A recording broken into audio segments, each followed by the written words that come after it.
Nothing. Okay, so today I want to talk a bit about the categorical structures that arise when studying electric circuits. So, what do I mean by electric circuit?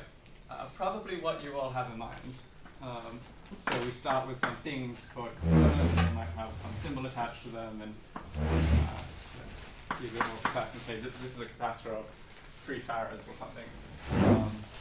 Has some other components. I don't know, some resistors, some inductors, a battery, whatever. And the point is that we can connect these components up to form a circuit diagram. I'm going to sort of, the perspective I'll take is perhaps a touch different from maybe what you're thinking, and that's that just as we can connect components together to form circuits, I want to consider the result as also some just larger component. So it's going to be an open circuit in some sense, and so I'll consider sort of that maybe we can attach things to it. Whether these be sort of other circuit components or points where you might want to measure, use things to measure, use some device to measure current and potentials and things. Okay, so in fact that's all you need to know about circuits. You have some diagrams like this. In this lecture, I don't want to get too much into the semantics of what's going on here, because that would be a long detour into some physics. I want to focus on the grammar or the syntax of this, the compositional structure. And so the reasons for this are twofold. One is that that's, as the name of this course suggests, sketches in compositionality. That's where the interesting category theory arises, and where we can introduce more categorical ideas in the same period of time. But also it's a natural place to start in that you can't really start analyzing semantics compositionally until you really have pinned down what you mean syntactically, like what is a well-formed expression. You can't sort of ask, what does this mean, until you know what sort of objects you're allowed to ask that question of. So you can ask it of this, but you can't ask it of just some jumbled mess of components on the board, right? This is not well-formed. This is not in our language. And then, again, this is a theme throughout this course.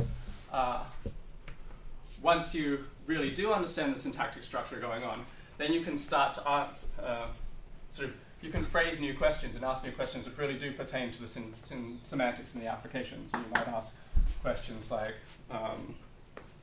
well, first, like, what does the whole diagram mean?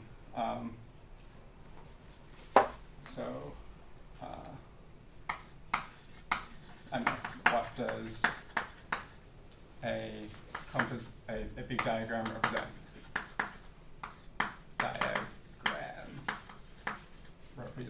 So this was sort of the question we saw in, say, the 4th lecture on co-design, where we use categorical structures to actually give a formal definition to a large composite.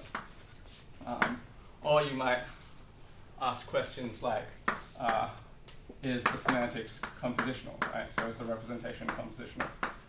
What does that mean? That means that we can start to interpret each of these pictures, but we also can interpret each of the sub-pictures, right? So the question is can we, and then by knowing what sort of composition is allowed in the syntax, you can start to ask, does that structure also exist in the semantics? And then can we derive the meaning of the whole by understanding the local semantics and composing them together? And so this is an important question. If the answer is yes, it often leads to speed-ups, because somehow computing the local semantics and the composition is often faster than treating the giant diagram monolithically and trying to compute over the entire thing at once. But if the answer is no, then you have important questions like, from the first lecture, are there generative effects, right? If the meaning of the whole diagram can't be predicted from the meaning of the parts, then we need to talk about why and what cases that fails. So the third thing we might want to think about is, can we reason graphically? So now that we have sort of representation that is compositional, you can talk about locally rewriting these things. Again, the idea of being able to do something locally is a compositional idea. And so as we saw in the last lecture, in the signal flow graphs,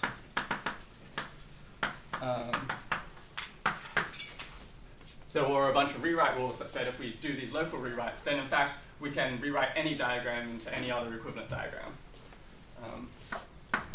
And then some questions that we haven't really considered in this course, mostly for reasons of time, and getting into the real semantics of some of these models, is that are questions like what sort of compositions preserve properties, certain properties? Or, I mean, in fact, sort of, are certain properties preserved under composition at all? So, for example, you might have some property of a circuit you're interested in, like controllability or something like that. And you can ask the question, if you get some controllable systems, what ways can you stick them together that, I mean, is the composite controllable still? And if not, in general, then in what particular instances is it controllable? And then fifth, it's often good to think about compositional invariants, right? So can we associate numbers to these things? Like, is the power consumption of a giant circuit equal to just the composite, so the sum of the power consumption of its parts? Yes, that's an important fact. Can we define open analogs of things like entropy or something like that, so that we can figure out what's going on in an entire system just by understanding its parts? You can only phrase these questions once you've really analyzed the syntax in a deep way and talked about what it means to compose, which is sort of the key theme of this course. So, because this is only a syntactic representation, that we're only interested in the syntax of this model, you can, if you don't like electric circuits, you can replace it with some sort of network style model of your choice. So you might like Petri nets or automata or microprocessors, signal flow graphs, chemical reaction networks, and so on. The other thing we've done in this course is consider really quite simple models of what goes on in certain, well, we've considered really quite simple models and recast them in categorical ways. So we saw, for example, that co-design problems were pro-functors enriched over the Booleans, right?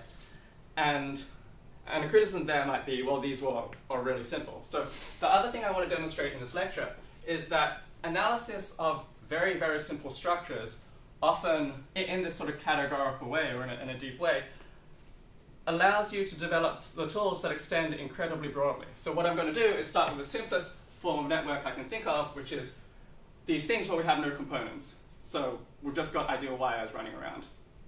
And I want to show that from a deep analysis of that, you can generate a framework in which you can then talk about any single diagrammatic, any diagrammatic language you like.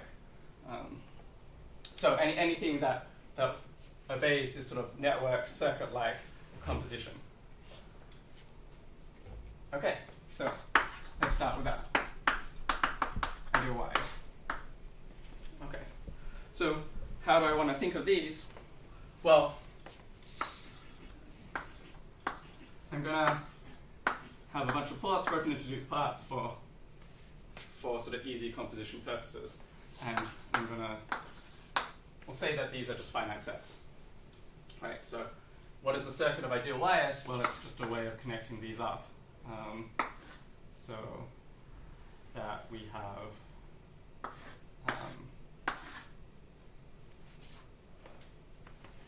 so that they're wired together. Things are allowed to cross without short-circuiting. Things are, so you can consider this in as many dimensions as you like. 4 is the easiest number for things to cross as much as you like. These are all connected, or is there crossing happening? There's no, so these are all connected. Maybe I should have.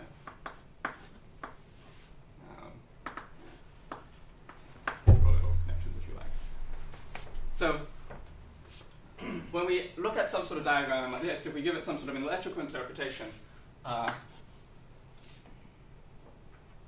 what it says, say, is that if you pick a certain potential and enforce it there, then all these things must share the same potential.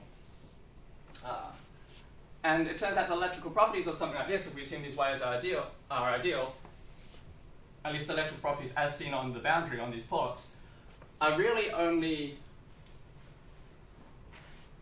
well, for these properties, only the connection pattern, only the question what is connected to what is relevant. This sort of internal structure is not relevant at all.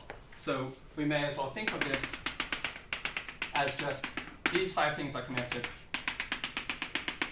and these 2 things are connected. So in fact, we'll just say, give a definition. A wiring between finite sets A to B is, what is this? It's just a, as we saw in the first lecture, a partition or equivalence relation. So is an equivalence relation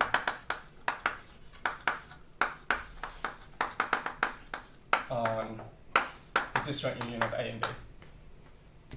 Now, what is the compositional structure?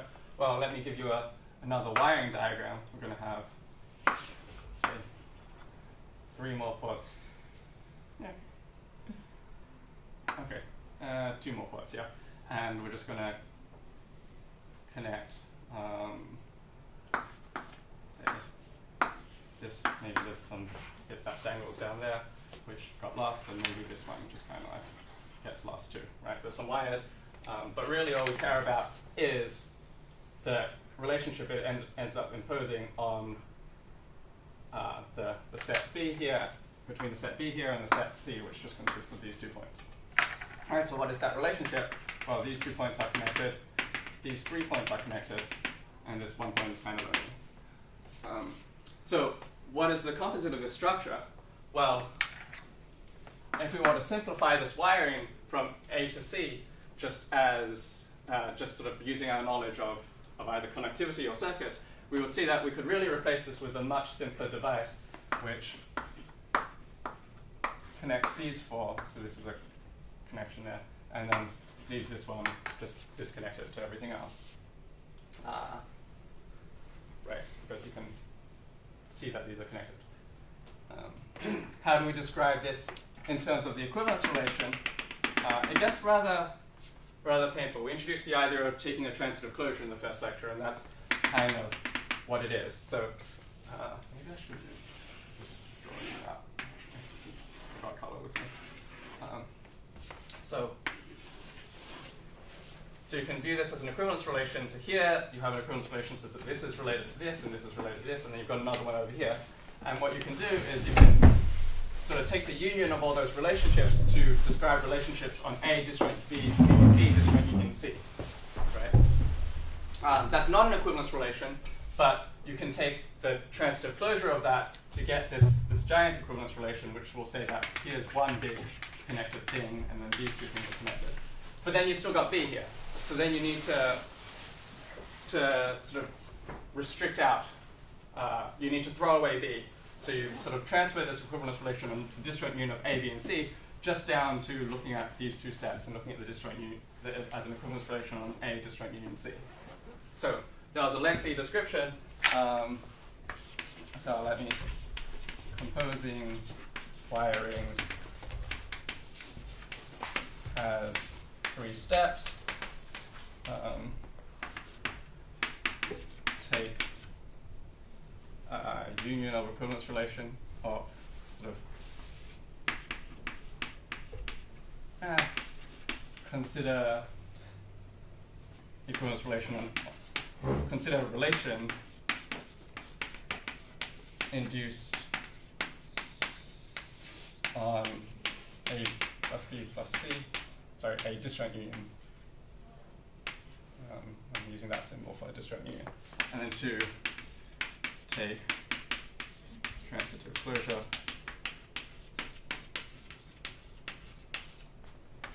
And 3, we restrict.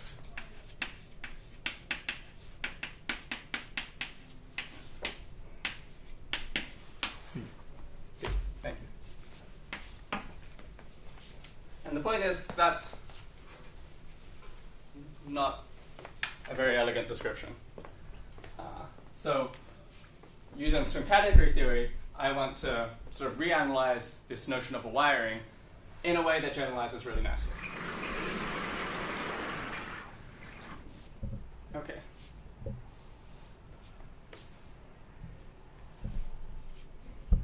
The hint, and sorry, Dave, I'll just give a hint for how this works now. The hint is that all that ends up being relevant is the equivalence class. So I'm going to start representing this.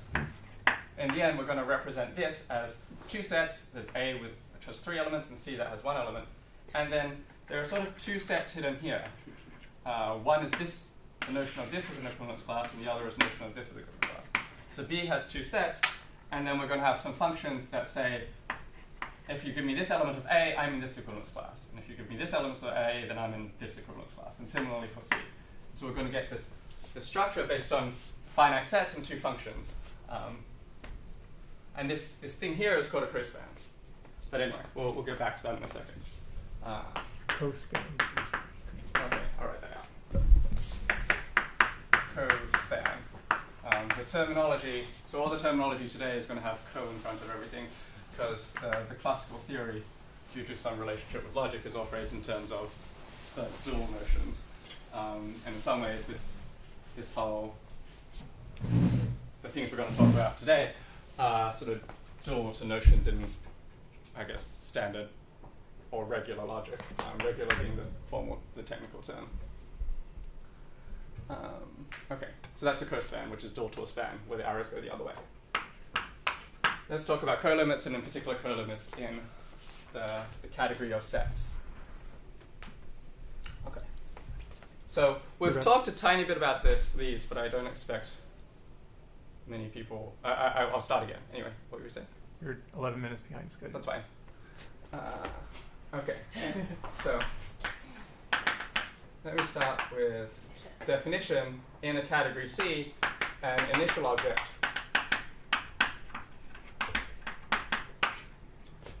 is an object, I'm going to call it I for initial, such that for all other objects, initial object in category C, for all other objects in C, there exists a unique morphism, we'll call it X from I to, I'm going to call it exclamation mark. That's the classic normal term, but that's kind of confusing. So this means there exists unique morphism exclamation mark from I to X. So we call this object universal with respect to things. And what is universal? This particular object is universal. It's universal with respect to everything. That is, for all everything, there exists some unique thing. So let me give some examples.